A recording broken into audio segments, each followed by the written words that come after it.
ഗുരുശരണം. അരുണാചലേശ്വരായ നമഃ. അപ്പോൾ ഇത് നമ്മൾ ഗിരിവലപ്പാതയിലാണ് രമണാശ്രമം, ശ്രീ രമണാശ്രമം കേട്ടോ. ദേവിയുടെ ഇത് കഴിഞ്ഞ് കുറച്ച് മുന്നോട്ട് വരുമ്പോൾ റൈറ്റ് സൈഡിൽ ദക്ഷിണാമൂർത്തി ടെമ്പിളുണ്ട്. ഇത് രമണാശ്രമം. രമണാശ്രമത്തിനകത്ത് വീഡിയോ എടുക്കാൻ പാടില്ല. ഇതിൽ കൂടിയാണ് വിരൂപാക്ഷ ഗ്രഹയിലേക്കും സ്കന്ധാശ്രമത്തിലേക്കും പോകുന്നത്, ഇതിനകത്ത് കൂടി. പിന്നെ ഇന്ന് ഞങ്ങൾ വേറെ വഴി കൂടി പോയിരുന്നു കേട്ടോ, അതും പോയിരുന്നതാണ്. ഇങ്ങനെ ഇവിടെ നിന്ന് മുന്നിലോട്ട് വരുമ്പോൾ ലെഫ്റ്റ് സൈഡിൽ ഒരു ഗണപതി ക്ഷേത്രമുണ്ട്.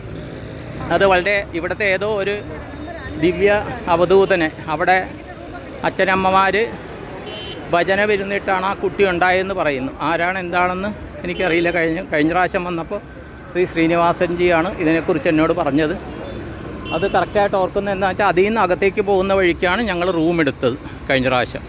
ഇന്നിപ്പോൾ റൂം എടുത്തിരിക്കുന്നത് കുബേരലിംഗത്തിൻ്റെ അടുത്ത് Airbnb-യുടെ ഒരു വീടിൻ്റെ മുകളിലത്തെ പോർഷൻ. അപ്പോൾ അതാണ് എടുത്തിരിക്കുന്നത്.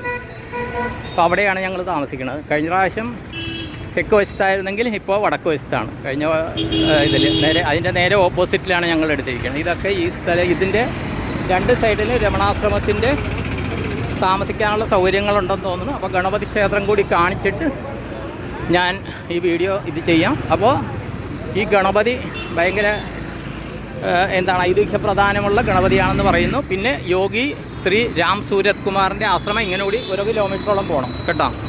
അവിടെയാണ് നമ്മുടെ ശ്രീമതി തൊപ്പിയമ്മയുടെ വാസം എന്നാണ് പറയുന്നത്. ഇതാണ് ഗണപതി ക്ഷേത്രം കേട്ടോ. ഇതാണ് ഗണപതി. ഇവിടെ ഇതായിട്ടുള്ളൊരു ഗണപതി ഭഗവാനാണ്. അപ്പോൾ എല്ലാവരുടെയും എല്ലാ കാര്യങ്ങളും ഭംഗിയോടെ നടത്തി തരട്ടെ എന്ന് പ്രാർത്ഥിച്ച് സങ്കല്പം ചെയ്ത് നിർത്തുന്നു. നന്ദി, നമസ്കാരം. നിങ്ങളുടെ സ്വന്തം ശ്രീനിവാസപ്പൈ.